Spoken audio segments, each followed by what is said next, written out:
অবশেষে আমাদের অপেক্ষার অবসান ঘটিয়ে এপি ব্লগসের ভিডিও চলে আসলো, তাই তো? তোমরা নিশ্চয়ই এতক্ষণে দেখে নিয়েছো। হ্যাঁ, আমিও দেখে নিয়েছি, যেহেতু আজকে সানডে। ভিডিওটা দেওয়ার আধা ঘন্টার মধ্যেই নোটিফিকেশান চলে এসছে, আর আমি দেখেও নিয়েছি। আর সেখান থেকে কিছু কথা অবশ্য করেই বলবো। তার আগে নিজের ইন্ট্রো দিয়ে নিই। সাজানো উপসংখ্যা চ্যানেল থেকে আমি অপর্ণা তোমাদের জন্য নিয়ে আসলাম নতুন একটি ভিডিও। বলতে যাচ্ছিলাম যে তোমার জন্য, কোনো একজনের জন্য তো নয়। যাই হোক, তো স্বীকার করলো যে হ্যাঁ, যেটা আমরা সবাই ভেবেছিলাম। প্রথম দুদিন আমিও ভেবেছিলাম যে হয়তো অন্য কোনো কারণে হয়তো চুপচাপ বসে আছে ঘাপটি মেরে ভিউজ বাড়ানোর জন্য। তারপরে দেখলাম যখন না, সেটা 4 দিন 5 দিন 6 দিন হয়ে গেল, একদিন ভিডিও না দিয়ে যে থাকতে পারে না, সে আর পারবেই বা কেন? এটা যখন ওর আর্নিংয়ের একটা জায়গা, সেখান থেকে 7 দিন পরে ভিডিও দেওয়া মানে আজকে আমি হিসেবই করছিলাম মেবি আজকে বা কালকে হয়তো আসতে পারে ভিডিও। তো সেখান থেকে স্বীকার করলো। এবং যে ভিউয়ার্স আমাকে, মিতা দাশগুপ্তার, যে আমাকে কমেন্টে জানিয়েছিলে যে এই কারণে হয়তো স্ট্রাইক পড়েছে, কিন্তু মানে জানি না আমি সে কারোর ভিডিও দেখে বলেছে না আমাকে তার নিজের থেকেই হয়তো সে বলেছে, আমি ঠিক বুঝতে পারিনি। কারণ ভিডিওটা আমি এখনও বলছি, যে ভিডিওটা আজকে আবার দিল এডিট করে, ওটা ইঁদুরের কথাটা বললেও তখনই ওই জায়গাটাতেই মনে হয় কাট করে করা হয়েছিল। তো আমি যেহেতু ভিডিও দেখিনি, দেখলে হয়তো বুঝতে পারতাম কি কারণে স্ট্রাইকটা পড়েছে। তো বলে দিল। তো সেখান থেকে কী কারণে, এই কারণে বটে। এছাড়া নাকি 7 দিন ওর জীবনে এদিক ওদিক হয়ে গেছিলো, বাচ্চাগুলোর খুব শরীর খারাপ হয়েছিল, দুটো বাচ্চারই। কিন্তু পিকনিকে সবসময় কিন্তু দেখা গেছে পিকনিক হলো, জবরদস্ত পিকনিক হলো। এবং সেই পিকনিকের মধ্যমণি হয়ে যথারীতি যেটা ওর কাজ আর কি,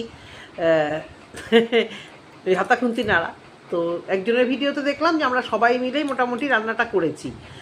রান্না সত্যি হতো, যখন একটা বড় আয়োজন হয়, যখন সবাই রান্না পারে, কেউ না পারলো ঠিক আছে, এখানে তো সবাই ব্লগার, সবাই মহিলা, কন্টেন্টের জন্য একটা পিকনিক অ্যারেঞ্জ করেছে। আচ্ছা, ওদের ওই রিলেটিভদের মধ্যে আর নন ব্লগারকে ওদের সাথে মেলামেশা করে না? আমার একটা জিনিস খুব ভাবতে অবাক লাগে।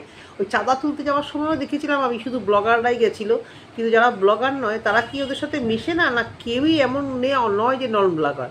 আমার খুব অবাক লাগে যে প্রত্যেকটা ব্লগার অ্যাকচুয়ালি কন্টেন্টের জন্যই এটা একটা আয়োজন করা হয় এই গরমের মধ্যে। না হলে হঠাৎ পিকনিকের আয়োজন বা কোনো অকেশন ছাড়া, দেখো এগুলো যদি রেগুলার দেখতাম, যদি ওর ভিডিওতে দেখতাম, ও তো আর আজকে থেকে ব্লগিং করে না, বা ওদের ওদের কয়েকটা যাই অনেক দিন ধরেই ভিডিও করে, তাদের কারোরই ভিডিওতে আগে এই ধরনের পিকনিকের কন্টেন্ট দেখিনি।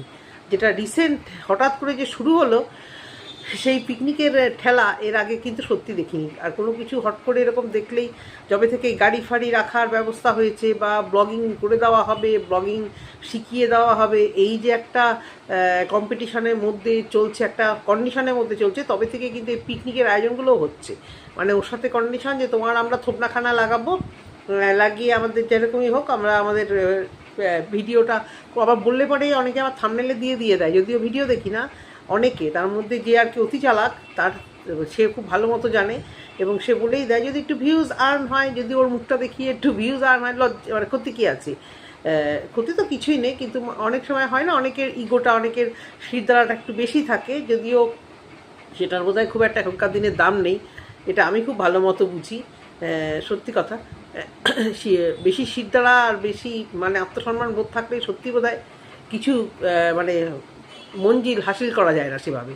নিজের কাছে নিজে ক্লিয়ার, নিজের কাছে নিজে পরিষ্কার থাকলাম, কিন্তু অর্থ রোজগার, এই যে কন্ট্রোভার্সি জোনে অত্যাধিক যদি সবার সঙ্গে হা হু আজকে জুতো মারলো, কালকে আবার মিলেমিশে গেলাম, বা ওই গায়ে লাগালাম না কিছু, যা পারছি যাকে নিয়ে হোক কন্টেন্ট করে যাচ্ছি, আবার তার সাথে মিশে যাচ্ছি, এগুলো করতে পারলে হয়তো ভিউজ আরও অনেক বেশি, হয়তো ভিউজ, সত্যি কথাই এগুলো সত্যি মনে হয় খুব একটা ভ্যালু নেই অনেকের কাছে, যারা মনে করে ক্লিয়ার। তো তারা অনেকে এরকম টাইটেল দিচ্ছে যে ওর মুখটা দেখিয়ে আমরা নাকি ভিডিও করছি, আমরা এটা মেনে নিই। কেউ মেনে নিচ্ছে, কেউ আবার মানে আর কি করছে ভিডিওতে আমি জানি না। তো পিকনিকে যাচ্ছে, পিকনিকে সবাই মিলে রান্না করেছে, কিন্তু খুন্তিটা নাড়ার সময় খুব বেশি পরিমাণে মানে ওকে দেখছিলাম বেশি করে নাড়াতে, ও আর ওই যে মানে চালাক অত্যাধিক শিক্ষিত মহিলা, ওরা বোধহয় একটু কর্মঠ হয়তো বেশিও সবার থেকে। আর সবাই তবু বসে, অনেকে আবার থাম্বনেলে দিয়ে দিয়েছে যে ও আমাদের রান্না করে খাওয়ালো। মানে টাইটেলের নামটা ওর দেওয়া ভালো, আবার থাম্বনেলে দেওয়া সব থেকে ভালো। তো অনেকের ব্লগিংয়ে দেখলাম যে ওর থাম্বনেলটা দেওয়া। সত্যি বলতে কি, আমি আগেও বলেছি যে ওদের পাড়ার ভিডিওগুলো দেখলে, ওদের জায়েদের ভিডিওগুলো দেখলে সত্যি বোঝা যায় না এটা কার চ্যানেল, কারণ সামনের দিকে ওর মুখটা থাকে তো, হট করে যখন চলে আসে সামনে মনে হয় যেন ওরই মানে চ্যানেল থেকে ভিডিও আসছে। এবং সেরকম কিছু কিছু ক্রিয়েটারদেরও থাম্বনেলে এতটাই বড় করে এদের ছবি থাকে, মানে আমাদের প্রিয়ার ছবি থাকে, তখন মনে হয় যেন যে এটা কি প্রিয়ার চ্যানেল নাকি তাদের চ্যানেল। সত্যি খুব অবাক লাগে, মানে মানে অবাক লাগে, মানে মানে অবাক হয়ে যাই মাঝে মধ্যেই, ভাবছি দিল না কি ভিডিও, ওদের ভিডিওগুলো যখন সামনে চলে আসছে তারপরে দেখলাম যে না, চ্যানেলের নামটা তো অন্য। তো পিকনিকে অনেকেই একজন বোধহয় থাম্বনেলে দিয়েছে, একজন না দুজন, যে ও রান্না করে খাওয়ালো। তো ভালোই হচ্ছে, কিন্তু এখানে একটা প্রশ্ন, এখানে কিন্তু মোটামুটি একজনের ভিডিও দেখে যা বুঝলাম, বুঝছি কদিন ধরে কিছু কিছু ভিডিও দেখে কিছু কিছু দেখে যা বোঝা যাচ্ছে যে কোনো একটা যা কিন্তু আমার মিসিং। ছন্দাকে তো ছন্দা তো কালকে দেখলাম মানে স্বীকার করছে, কিছু মানুষ এত তাতাচ্ছে যে তুমি মুসলিম বলে তুমি মিশতে পারছো না, তুমি সবার সঙ্গে মিলেমিশে থাকতে পারছো না। নিশ্চয়ই ছন্দাকে সেভাবে হার্ট করা হচ্ছে, বা ছন্দা মেরুদণ্ড বিকোতে চাইছে না, ছন্দা ওরকম কন্ডিশনে রাজি হচ্ছে না যে পিকনিকের কন্টেন্টে আমি যাব, তার বিনিময়ে একটা থোবনা লাগাবো, তারপর সারা জীবন সেই গুণ গাইতে হবে যে তোমার জন্য আমাকে চিনেছে, তোমার জন্য আমি পরিচিত, তোমার জন্য দুটো ডাল ভাত খাচ্ছি, তোমার জন্য আমি দুটো বাড়ি করছি। ছন্দা হয়তো এগুলো শুনতে নারাজ, যেটুকু করেছে সেটুকুর জন্য নিশ্চয়ই এখন খুবই পস্তাচ্ছে, আবার হয়তো মানে মেনেই নিয়েছে যে না হ্যাঁ সত্যি সত্যি তো এর থেকে তো আমাকে চিনেছে, এটা তো সত্যি, একজনের থেকেই 10জনকে চেনা, তার মানে এই নয় যে সারা জীবন তার গুণগান করে যেতে হবে। সন্ধ্যা নিজের ক্রিয়েটিভিটিতে নিজের মতো নিজে যা ভিডিও করে যা আর্ন করছে, ওর ক্রিয়েটিভিটি আছে, ওর ভিডিও দেখতে ভালো লাগে, তার মানে এই নয় যে প্রিয়ার থুপনাখানা লাগানো মানে যে ওদের ওদের ব্লগারদের সবার ভিডিও দেখতে ভালো লাগছে তা কিন্তু নয়। এবার কেউ কেউ আছে অত্যাধিক চালাক, প্রিয়ার মতোই ওই কন্ট্রোভার্সিয়াল টাইটেল দিয়ে দিয়ে ভিউজ টানার চেষ্টা করছে। যাই হোক, যেটা প্রিয়ার কথা অনুযায়ী, প্রিয়ার বাচ্চা দুটো খুব অসুস্থ ছিল, বড় ছেলেটারও ভীষণ শরীর খারাপ, ছোটোটারও ভীষণ শরীর খারাপ ছিল, আবার বড় ছেলেটাকে মায়ের কাছে পাঠিয়ে দিয়েছিল। এবার আজকে বলছে যে ও যেটা যত্ন করছে সেটা বোধহয় কম পড়ে যাচ্ছে, ভাবছে সব কিছু ছেড়ে, ভিডিও করা ছেড়ে, অনেক কিছু ছেড়ে, মানে ভিডিও করা তো নয়, হয়তো কিছু আরও কিছু কাজ কমিয়ে বাচ্চাটাকে খেয়াল রাখবে। এক্স্যাক্টলি এটাই আমিও বলার চেষ্টা করছি। ও যতই বলুক যতই না করুক, আমরা তো ভিডিওতে যেটুকু দেখছি সেটুকু নিয়ে কথা বলবো।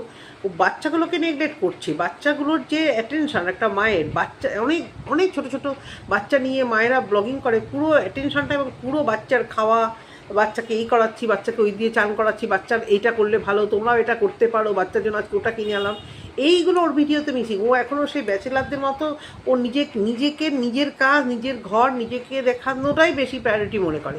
তার থেকেও বড় কথা, ও মানে ওই কী আর বললাম, ও বাচ্চাকে মানে কী যত্ন করে তখনও দেখায় না, কিন্তু ওর মনে মনে আজকে এটা গিল্টি ফিল হয়েছে, হয়তো আরেকটু বাচ্চাটাকে সময় দেওয়া উচিত। ওর খুব সাহস আছে, ছোটোবেলা থেকেই তো ও যেভাবে পালিয়ে বিয়ে ঠিয়ে করেছে, সত্যি কথাই ওর সাহসের মানে বলিহারি। একবার মানুষ পালায় ধরা খেয়ে যায়, সেখানে দুবার তিনবার পালিয়েও যেভাবে মঞ্জিল হাসিল করেছে, সত্যিও বরাবরই ভীষণ সাহসী, ভীষণ বেপরোয়া। সাহসী এই জায়গাটাতে ভুল কথা, এগুলোকে বলে বেপরোয়া।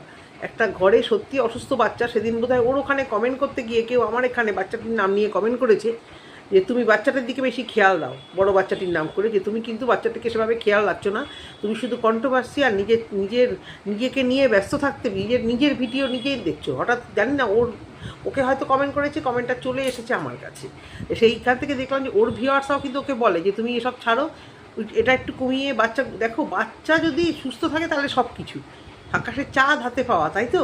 আর বাচ্চা যদি অসুস্থ হয়, বাচ্চা আমি সব কিছু করে টাকা পয়সা সবই রোজগার করলাম, কিন্তু আসলে বাচ্চাটিকে মানুষের মতো মানুষ করতে পারলাম না, যেটা আমার একটা ভালো নিজের মনের কাছে আমি প্রতিজ্ঞাবদ্ধ, সেখানে কিন্তু একটা ফেলিওর, তাই না? সেখানে কিন্তু নিজেকে নিজে ফেলিওরই মনে হয়। আমি অনেক টাকা রোজগার করলাম, আমি করলাম।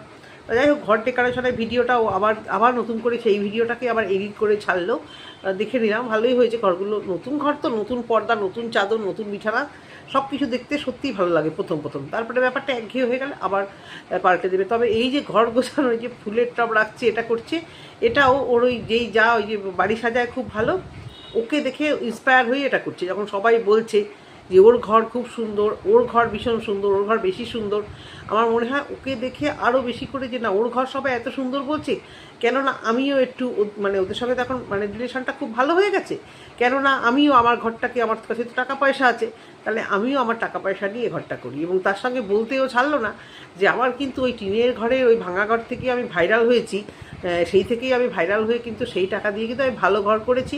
এবং অন্যান্য ইউটিউবারদেরও বললো, যারা নতুন করে শুরু করেছে, যে তোমরাও করো, রোজ রোজ ভিডিও দাও, তোমরাও পারবে, ভিউজের দিকে তাকাবে না। আজকে এই জায়গায় এসেও তুমি ভিউজ নিয়ে পাগল। আর তুমি যেটা করেছো, তোমরা যে সময় ভিডিও করেছো সেই সময় মানুষ একটা হাঁচি মারলেও ভাইরাল হয়েছে, কথাতেই বলতো, এখন সবাই ভাইরাল। তো তোমাদের সময় যারা একটু দাঁতে দাঁত চেপে রয়ে গেছে, যারা ধরো কাজের পারপাসে হোক বা অনেকে হয় না প্রাইভেসি অতটা দেখাতে পারে না, অন্যদিকে ব্যস্ত হয়ে গেছে, অন্য ভালো কাজ পেয়ে গেছে, কিন্তু তোমাদের সময় যারা যারা এই টাইপের তোমরা দাঁতে দাঁত চিপে পড়েছিলে তারা সবাই যেরকম ভাইরাল হয়েছে, আজকে কেউ মাটির ঘরে জল পড়ে, আমার বাচ্চা অসুস্থ, বা আমার আজকে দেখো আমি গ্রামের মাঠে কাজ করছি, এগুলো খুব একটা আর ভাইরাল করছে না ইউটিউব থেকে। তো সুতরাং ইউটিউবটাকে নিয়ে একটু চেনা পরিচিতি না হলে, এই যে ওর যাগুলো আজকে চেনা পরিচিতি বলে 2-4 জন মানুষ কিন্তু দেখছে, না হলে এরকম ভিডিওতে 200 ভিউজও কিন্তু আলটিমেটলি হয় না, যতই ভালো ভিডিও করুক, আমি আন্ডার এস্টিমেট করছি না। একটু চেনা পরিচিতি থোবনাটা দেখলে পরেই মানুষ ভিড় করে যায়। আজকাল ওর জায়েদের কাছে এই জন্যই যায় যে ওর যা পাড়ায় যে কজনে ভিডিও করে, ওর যা বলে প্রত্যেকের ভিডিওতেই সবাই দেখতে যায়, যে দেখি আজকে ওকে দেখ। আর ও যখন ভিডিও অফ করে তখন আরও বেশি করে তাদের কাছে দেখতে যায়, দেখতে ওকে একটু দেখতে পায়, যারা ওকে ভালোবাসে।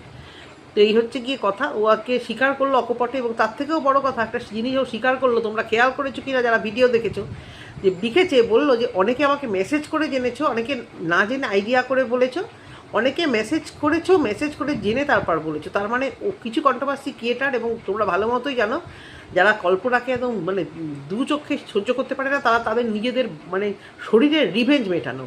মানে আমি পছন্দ করি না, আমার ওই জিনিসটা আমাদের মধ্যে নেই, যে কল্পনার যে সৌন্দর্য, কল্পনার মধ্যে যে অ্যারিস্টোক্রেটিক ব্যাপার, কল্পনা বড় একটা চাকরি করে, এই জিনিসটা আমাদের মধ্যে যেহেতু নেই, সেই রিভেঞ্জটা আমি নেব। আমি কিছুতেই কল্পনাকে সহ্য করতে পারবো না, কিছুতেই আমি কল্পনাকে সহ্য করতে পারবো না। এদিকে যে ব্লগার আমাদের কন্টেন্ট দেয়, যে সহানুভূতি দেখায়, যার থেকে আমরা হাই হ্যালো করতে পারি, কল্পনা তো আমাদের পাত্তা দেয় না। তো সেই যে নিজস্ব একটা পার্সোনাল রিভেঞ্জ, শারীরিক রিভেঞ্জ মেটানোর জন্যই কিন্তু কল্পনার উপর এত ক্ষোভ, নাহলে কল্পনাকে তো তারা চেনে না। এতটা ক্ষোভ কেন, এইভাবে কোমর বেঁধে মানে প্রচণ্ডভাবে হার্ট করে কেন করে? তো তাদের সাথে কিন্তু ওর এখনও যোগাযোগ আছে, ওর কিন্তু মুখ থেকে সবসময় সত্যি কথাটা বার হয়ে যায়। এর আগেও কিন্তু সত্যি কথা বার হয়ে গেছিলো, এবং তাদেরকেই ডেকে ডেকে আবার ওই যখন ওই বাচ্চা অসুস্থ ছিল ইউজও করেছিল টাকা তোলার জন্য, সেই টাকাটাকে আবার সামান্য পেন পেন্সিল দিয়ে দান করার জন্য, মহান দান করার জন্য কিন্তু নামটা কিন্তু কিনেছিল। কেনার পরে তার সাথে খুব একটা সদ্ভাব নেই। আবার রিসেন্ট হয়েছে কিনা আমি জানি না, তবে মানে গুরু শিষ্য সবার সাথেই বেশ ভালো রিলেশান এর আছে, এবং তারা মেসেজও করেছিল, হয়তো তাদেরকেও বলেও দিয়েছিল এই কারণে ভিডিও দিচ্ছে। তার মানে কি, ও এখনও এই বলছি না, ওই যে কল্পনার যে ওই কাজের ভিডিওগুলো দিয়েছে, ওর ভিতরে ও এবং ওর সাপোর্টারদের ভিতরে একটা মানে ইরিটেটিং এবং জ্বলন একটা মানে ইয়ে করেছে, আরে ও কেন 17,000 22,000 ভিউজ কামাবে, আরে এই মেয়েটি কেন ভিউ কামাচ্ছে না, এই মেয়েটি কেন ভিডিও দিচ্ছে না। এই থেকে আবার যোগাযোগটা স্টার্ট হয়েছে, কারণ তারাও তো সেরকমই, যে যেমন নেচারে, এটা তো একদম সত্যি কথা, যে যে যেমন নেচারে সে তো সেরকম মানুষকেই সাপোর্ট করবে। সেখান থেকে আবার ফোনাফুলি, আবার মেসেজ, নাহলে ওই কথাটা আজকে বললো কেন? ও তো কথাটা বলে ফেললো যে আমাকে কেউ মেসেজ করে জেনেছে, কেউ জেনে তারপরেই বলেছে। মানে এই যে কল্পনাদের ব্যাপারটাও কিন্তু জেনে জেনে জেনে জেনে যে হ্যাঁ করো করো, আমার যাকে হার্ট করো, আমার যাকে সোশ্যাল মিডিয়ার থেকে তাড়াও, আমি সহ্য করতে পারছি না, আমার যা এবং ভাসুর ভিউজ কামিয়ে নিচ্ছে, আমার যা এবং ভাসুরের কমেন্ট বক্সে ভালো কমেন্ট, তোমরা তাকে তাতাও। ওই যে মহান বলো না তোমরা, ওর ভিতরে যে কী বিষ, এটা শুধু তারাই জানে, এটা শুধু তারাই জানে। চোখে মুখে ওর হিংসা আর বিষ। যারা ওকে বুঝতে শেখোনি তারা সত্যি সত্যি বলে না কথা, এই মায়ের গর্ভে আছো। ওই যে ভালো মানুষই দেখিয়ে দান ধ্যান করে, প্রতিটা জিনিসের পেছনে ওর স্বার্থ, প্রতিটা জিনিসের পেছনে স্বার্থ লুকিয়ে আছে। আর নিজের চেহারাটা নিয়ে ওর নিজের মধ্যে একটা ডিফল্ট মন করে, নিজের একটা আমারই একটা ডিফল্টার, যার জন্য সবসময় মনে করে যে আমাকে তোমরা কালো কেন বলছো, আমাকে তোমরা এই কেন বলছো, অতটাও কিন্তু কেউ একটা বলে না, কিন্তু ওগুলোকে নিয়ে প্রকাশ করতে যায় যে যাতে মানে রিপিট সবাই বলে না তুমি তো প্রচণ্ড সুন্দর, তুমি তো প্রচণ্ড ভালো, তুমি তো প্রচণ্ড বড় ব্লগার, তুমি অনেক বিশাল। এইগুলো এই যে এই মসনদেও বসে এইগুলো নিতে চায়, যার জন্য কিন্তু আজকে ওই জায়েদের সঙ্গে ওর এত ওঠা বসা। একটা যা ওর থেকে বেশি ভিউজ বা বেশি যদি নাম কামিয়ে নেয়, ও কোনো দিন আর তার সাথে মিশতে পারবে না। মাঝখানে এই যে ছন্দার উপর এত রাগ, এর কারণটা কি, ছন্দা কিন্তু অনেক ভালোবাসা পাচ্ছিল ওর থেকে বেশি, ওকে ছন্দাকে অনেক বেশি বাসছিল, ভালোবাসা পছন্দ করছিল এবং করেও অনেকে। সেই জায়গা থেকেও ভাবছি যে এই ছন্দা কেন আমার গুণগান করছে না, ছন্দাকে কেন মানুষ আমার থেকে বেশি ভালোবাসবে। অনেকেই কিন্তু ছন্দার কমেন্ট বক্সে লিখি যে ওর থেকে একে চিনেছে, এই নয় যে সবাই এর থেকে ওকে চিনেছে, সেটা হয়তো 5% 10%, কিন্তু ছন্দার থেকেও কিন্তু কিছু ভিউয়ার্স হয়তো ওকে চিনেছে। আমি কল্পনার কমেন্ট বক্সে, ছন্দার কমেন্ট বক্সে আমি এরকম দেখেছি, ও কি তোমার যা হয়, কল্পনার কমেন্ট বক্সে দেখেছি যে এ কি তোমার যা হয়, তাহলে তারা নিশ্চয়ই একে চেনে না, বড় ব্লগারকে চেনে না। তো সবসময় যে একটা হাউ একটা মিথ্যা প্রচার করতে হবে এমন কোনো কথা নেই। তো এই হচ্ছে গিয়ে কথা। আজকে নিজের মুখে স্বীকার করলো যে কন্ট্রোভার্সি ক্রিয়েটারের সাথে ওর রিলেশন বা যোগাযোগ একেবারেই আছে। তো বোঝাই যায় সেখান থেকে নিয়ে কল্পনাকে, আর তাদের মতোই কয়েকজন গুটি কয়েক কন্ট্রোভার্সি ক্রিয়েটাররা মানুষকে যেভাবে হার্ট করে, সবাই এভাবে হার্ট করতে পারে না। ওরকম রিভেঞ্জফুল মেন্টালিটি নিয়ে ওইভাবে বসতে কথা বলতে আমি অন্তত পারি না, এবং আমার মতো হয়তো দু একজন আছে যে ওইভাবে আমি হার্ট করতে পারবো না। আর এভাবে হার্ট করতে পারলেই হয়তো চোখের জল ফেলানো ভিডিও হয়তো মানুষ বেশি পছন্দ করে, যে বাবা ভালো করে দিয়েছো, খুব ভালো করেছো, তাতে ক্ষতি কার হয়? যে এক সপ্তাহ বসে গেল চ্যানেলটা, লোকের পেছনে লাগলে একটু হলেও তো রিভেঞ্জ, একটু হলেও তো মানে রিটার্ন আসে। হ্যাঁ, আমাকে একজন ভিউয়ার্স জানিয়েছে, ইউটিউবই ওকে শাস্তি দিয়ে দিয়েছে, অত্যাধিক কন্টেন্টের ভুকা ছিল, এই জন্য ইউটিউবই ওকে শাস্তি দিয়ে দিয়েছে। হ্যাঁ, বুঝতে পেরেছো? তো এবার হচ্ছে কল্পনার ভিডিও দেখলাম, কল্পনার ভিডিওতে মেয়োনিজ দিয়ে স্যান্ডউইচ বানানো খুব ভালো জিনিস, হবে বানালো, স্কুলে একটা নন হিট কম্পিটিশন হলো, সব ভালো। কিন্তু টাইটেলটা দেখে আমি ভাবলাম যে কী স্ট্রিক্টলি বারণ করেছে আমি ঠিক বুঝতে পারলাম না। তো ভিডিওটা শেষ হয়েই গেছে, বন্ধ করে দেবো এমন সময় দেখলাম না আরেকটু বাকি আছে, তখন দেখলাম একদম লাস্টেও বলেছে যে সোনুর বাপা এগুলো যেখানে পৌঁছে গেছে সেখানকার ভিডিও দেওয়া একদম বারণ। এটা আমাদের শোনো কল্পনা, এটা আমাদের বাইরে থেকে তোমাকে জ্ঞান দিতে হবে না। মানে তোমার এই সার্ভিসের ব্যাপারে তোমার বর কী করবে না করবে, আমার মনে হয় না আমরা কেউ জ্ঞান দিয়ে তোমাকে সেই জায়গাটা করতে পারবো। অনেকের কাছে জ্ঞানের ভাণ্ডার আছে, ফ্রিতে, এখানে ফ্রিতে নয়, টাকা পাওয়ার জন্য জ্ঞানটা তোমাকে দেবে। তোমার হাজব্যান্ড সমস্ত কিছুই জানে যে ওখানে কি দেখানোর আছে কি না দেখানোর আছে, বুঝতে পেরেছো? তো ওখানে যে কতটা রেস্ট্রিকশন, কত কিছুই যে দেখা যায় না, কোনো কিছুই যে শেয়ার করানো যায় না। আমাদের এই ভাঙাটিন বলে যে মেয়েটি আছে, ওর বাবা একবার বোধহয় ডিউটির ওই সমস্ত জায়গা দেখিয়েছিল, সাসপেন্ড হয়ে গেছিলো। সে তো ধরো পুলিশের বোধহয় ড্রাইভার ছিল। আর তোমাদের রেস্ট্রিকশনটা অনেক বেশি। তোমাদের বড়দের যে প্রাইভেসি, যে প্রাইভেট জায়গাটাতে থাকে, সেখান থেকে তারা কখনোই এগুলো কিছু শেয়ার করতে পারে না। আর তুমি বা তোমার বর এতটাও কাঁচা কাজ করবে না, ভালো মতোই জানি। কাঁচা কাজ তোমরা করেছো বলেই আজকে তোমাদের মানে এই অবস্থা হলো। নিজেদের সুন্দর বাড়ি ভরসা করে বিশ্বাস করে পায়খানা বাথরুম করলে, বাড়িটাকে না মাপঝোপ করে বাড়িটা সুন্দর হাঁকিয়েছো, অত সুন্দর বাড়ি লোকেদের চক্ষুশূল হবে না? এই ভুলভ্রান্তি, কাঁচা কাজ, এই ইমোশনাল হয়ে যে ভাবতেই পারোনি যে ওরকম ঝড় আসবে তোমাদের উপর থেকে, সেই জন্য তোমরা এই সমস্ত কাঁচা কাজ হয়তো করে ফেলেছো, করো।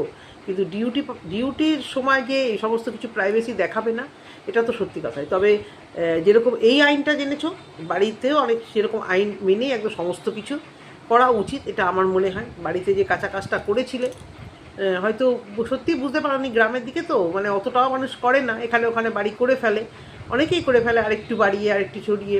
তো তোমাদের যখন রিলেশনটা এরকমই একদম মানে কাটায় একচুলো কেউ কাউকে যখন না ছাড়ার মতো, আর ছাড়বেই বা কেন কেউ কাউকে, আর তোমরা বড়, তোমরা তো কম্প্রোমাইজ করতে করতে তোমাদের দেওয়ালে পেট ঠিকই যাবে, তোমার নামটা হবে না, পিঠটা ঠেকবে এই দেওয়ালে, কিন্তু অত যে গুণ গাইতে পারবে না, ওয়াইটিতে এসে কন্ট্রোভার্সি ক্রিয়েটার ভাড়া করতে পারবে না। তাই তোমাদেরকে কখনোই সেই তোমাদের গুণগানটা যে তুমি করেছো, সেটা তোমার কিছু ভালোবাসার ভিউয়ার্স ছাড়া চিন্তা করো না যে তোমার ওয়াইটিতে সাপোর্টার পাবে, একমাত্র ওই আমি ছাড়া সেরকম সাপোর্টার পাবে না তোমার ভালোবাসার ভিউয়ার্স ছাড়া, মানে ক্রিয়েটারদের মধ্যে আমি ছাড়া। কারণ আমার তো তোমার কাছে কোনো লেনা দেনা নেই যে তুমি আমার নাম বলবে, আমার সাথে যোগাযোগ করবে, ভিতরকার কন্টেন্ট দেবে। আমি জাস্ট আমার কন্টেন্টের জন্য তোমাদের ভালো লাগে বলে, তোমাদের সব ঠিকঠাক লাগে বলে সেই জন্য কথা বলি। এবং যাই হোক, ভালো আছো, ভালো থাকো, বাচ্চাকে নিয়েই টাইম পাস করো আর কি। বন্ধু বান্ধব, বাচ্চা, কোনো রকম গণ্ডগোল ঝামেলা, পর এই যে দলাদলি, এই যে দল না বাইরে বন্ধুবান্ধব অনেক ভালো, জানো তো, আমি মনে করি। নিজের আত্মীয়দের সঙ্গে হাই হ্যালো দেখা ওইটুকু অবধি ঠিক আছে, জানো তো। বাইরে যে বন্ধু বান্ধবগুলো হয় না, মনের মতো যদি বন্ধু পাওয়া যায়, বাচ্চাদের বন্ধুদের মায়েরা বা নিজেদের স্কুলের বন্ধু বান্ধবরা, তারা খুব ভালো বন্ধু বান্ধব হয়। এই যে দলাদলি, এই যে ঢলাঢলি, এই যে দেখছো না, এই কিন্তু ওখানে কিন্তু পিএনপিসি চলে, প্রচণ্ড পিএনপিসি চলে, এ ওর নামে সে তার নামে কম্পিটিশান, পিএনপিসি। ওর থেকে তুমি এরকমভাবেই থাকো, এটাই ভালো। হাই হ্যালো রিলেশন রাখবে সবার সাথে, ব্যাস ওইটুকুই। ওই বাটি চচ্চড়ি দেওয়া, কালকে রান্না দেওয়া, নিজের ঘরের বাচ্চাদের ঠিক নেই, অন্যের ঘরের শ্বশুরের মাথায় তেল মারতে গেছে, বুঝতে পারছো? মানে সেটাও আবার ভিডিওতে মানে বলতে হবে, করেছে বলবো না, দেখাতে পারলে আরও ভালো হতো। মানে নিজেদের বাচ্চা কে দেখে, বাচ্চা দুটো অসুস্থ, কাজ পারি না, ওর বাড়িতে গিয়ে ওর শ্বশুরের গায়ে আর মানে মাথায় তেল আর গায়ে তেল দিয়ে দিচ্ছে, মানে মানুষকে ধরে রাখার জন্য, নাম কেনার জন্য, যে কত দূর পর্যায়ে মানে সত্যি যেতে পারে, একদম নাম কেনার জন্য, আর কিচ্ছু না, নাম কিনতে মারাত্মক ভালোবাসে। তো এই হচ্ছে কথা। আর ছন্দা একঘরে নয়, ছন্দার লোকের সঙ্গে মিশতো, সব কিছু করতো। হঠাৎ করে এত পলিটিক্স শুরু হয়ে গেছে, সত্যি সত্যি এত পলিটিক্স হয়ে গেছে, সেই জায়গা থেকে ছন্দার মতো থাকাই ভালো। নিজের মতো নিজে ভিডিও করুক, অনেক ভালোবাসার মানুষ। ও ত্রিপুরা যে দিদি আবার গিফট টিফট দিয়েছে, প্রেশার কুকার গিফট দিয়েছে, সেই প্রেশার কুকার নিয়েও ব্যবহার করছে। তো সেই জায়গা থেকে ওকে আবার সেই নেগেটিভ কিছু কমেন্টের সম্মুখীন হতে হচ্ছে, সেটা শুনতেই হবে। ছন্দা জেনেই গেছে যে কিছু মানুষ হাঁ করে আছে, যেমন বড় বড় ব্লগারের পাঁচ আটা কিছু মানুষ আমাদের কমেন্ট বক্সে, আমার কমেন্ট বক্সেও রেডি হয়ে থাকে, এক্ষুনি ভিডিও করবো, এক্ষুনি দেখবে আছেই, একটা দুটো আসবেই চামচে দালাল। তো তারা সন্ধ্যা চামচে দালাল, এরা সারা জীবন দালালি করবে, চামচেগিরি করবে, এদের নিজেদের ডিপ্রেশন ফ্রাস্ট্রেশনটা মেটাবে, এটাই এদের কাজ। সোশ্যাল মিডিয়াতে থাকতে গেলে এরকম পিঁপড়েকে দুধের থেকে তুলে বাহাত দিয়ে জাস্ট ফেলে দেবে, জাস্ট তুলবে আর ফেলে দেবে। আর নালে বেশি বাড়াবাড়ি করলে ওই যে রাস্তা আছে, ব্লক করে দেবে, যাতে চ্যানেলে আর কমেন্ট করতেই না পারে, গায়ের ঝালটা যাতে মেটাতেই না পারে। তো এই হচ্ছে কি কথা, এটুকুই বলার ভিডিওতে। যদি তোমাদের ভালো লেগে থাকে অবশ্য করে ভিডিও করব, কালকে একটা মারিয়াকে নিয়ে আবার একটা ভিডিও দেওয়ার চেষ্টা করব। ততক্ষণ পর্যন্ত তোমরা এই ভিডিওটা দেখতে থাকো।